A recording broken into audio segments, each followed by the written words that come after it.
I do want to ask you, since high school, you were used to the fame and identity that comes with being a star ball player. How long did it take for you to find yourself beyond the game? Mm-hmm. Great question, man. It's something that you do. A lot of people who have addictions don't realize they have addictions. They don't, because it's an endorphin-based thing. It's something that's a high that you just feel and you love. And I'm not saying I was addicted to the limelight, addicted to fame. I was addicted to the spotlight. Not necessarily the spotlight being on me, but the spotlight being there and me rising to that occasion and wanting to be the guy to, I got this. I got this. Give me the ball. Watch. Yeah. Like, that's what I got addicted to. And I really enjoy what I enjoyed about being in the spotlight and kind of being that figure or face of a league or face of a team or a celebrity, if you will. It's just a platform, man. It's a platform where I can now spread that aloha and inspire, whether it's God's word, whether it's past experiences, whether it's motivation, whether it's sitting here on a podcast, sharing my story, being vulnerable. That's, to me, the special privilege that you get when you are a quote unquote celebrity, or that's the way you should look at it, right? Take advantage of that with that mindset. And I think that's kind of, again, my evolvement as a person is I feel like I'm only scratching the surface now. My best version is yet to come.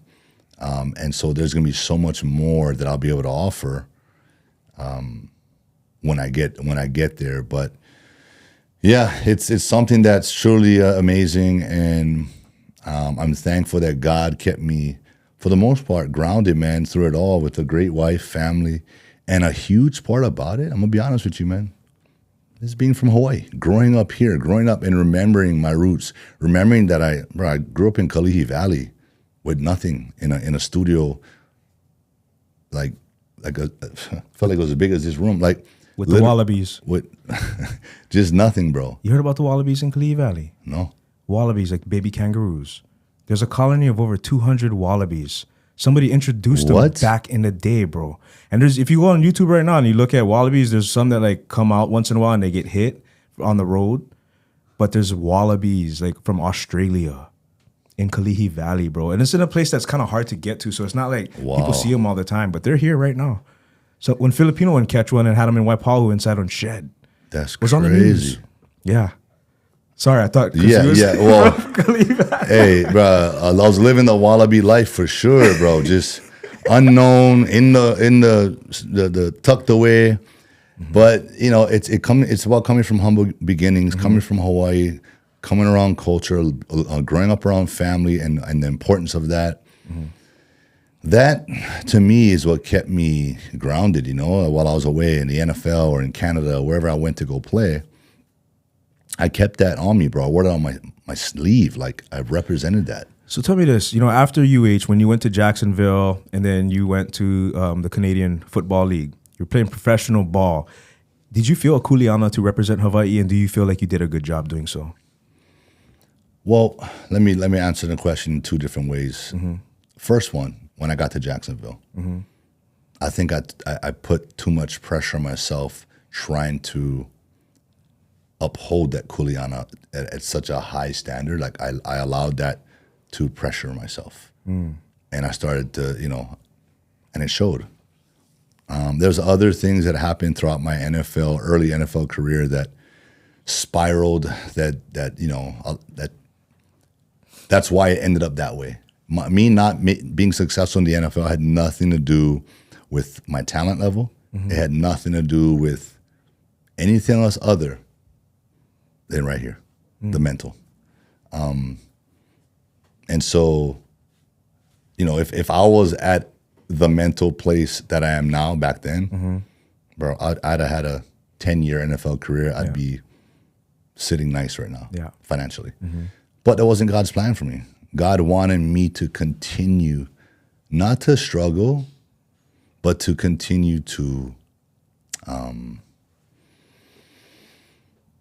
I guess, just be challenged and continue to like overcome. Like that I guess that was my purpose, man, is to prove that no matter what's thrown your way, you can make it through, you can overcome, and you can still accomplish everything that you want to accomplish and sought out to accomplish. And the path to get there may not be what you envisioned. Right? I saw myself professional athlete, professional football, successful, making a lot of money, retire, have all these things here at the top, right? I went professional football. I went Canadian. Wasn't a whole lot of money. I'm a Hall of Famer. So there's a lot of great accolades, things from football. So I've accomplished everything that I could only dream of as a player, right? Minus the financials. But that doesn't mean I still can't get to the destination that I envisioned through the whole process. It's just a different way. So that's kind of where, we're at with it, and I'm okay with it. Again, that mindset of growth and understanding what God has prepped me for then is preparing me for what I'm doing now. And I've built the resilience and the strength and the fortitude and the mindset and the drive to be able to now climb this next mountain.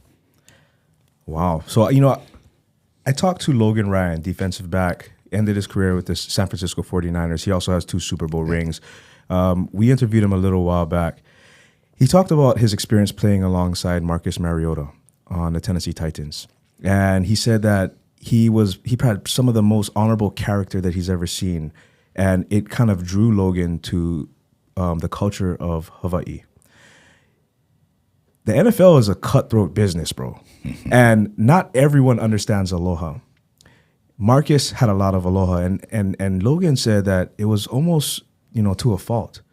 I think in certain situations, maybe negotiations, maybe when people try to, use you and whatnot, do you feel like there's such thing as too much aloha? As far as one gives, as far as being too nice, I think there can be. Yeah. I think you can get taken advantage of. But with that being said, it's about what's important to you. If I want to uphold my aloha spirit, and that's going to override and maybe affect me getting a new contract, or affect this or affect that, at the end of the day, I have a standard. I have a, something that I want to just keep consistent. And I'm not going to let anyone or any situation change how I am or how I treat people just so I can get what I think or feel as if I deserve. And I think that's what we're saying here, right? I think Marcus held on to that humbleness, and which is amazing. That's good to know, and that takes strength, man. It takes strength to know to do that, because I'm gonna tell you, in life, in business, in sports, majority, they see money, they see opportunity, they'll forget about their standards real quick to get that paper, to get that deal, play the game. Okay, yes man, become a yes man. And that's not bad either. Look, you got to do what you got to do to get what you need and what you feel you deserve for your family. So there's 2 sides to it.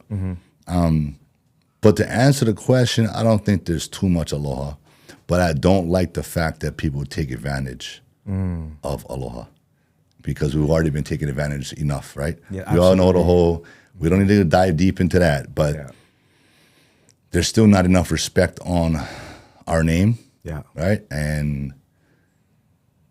But like I said, we continue to lead with aloha, and whether it's now or later, I think if you remain consistent through it all, you eventually get to your destination.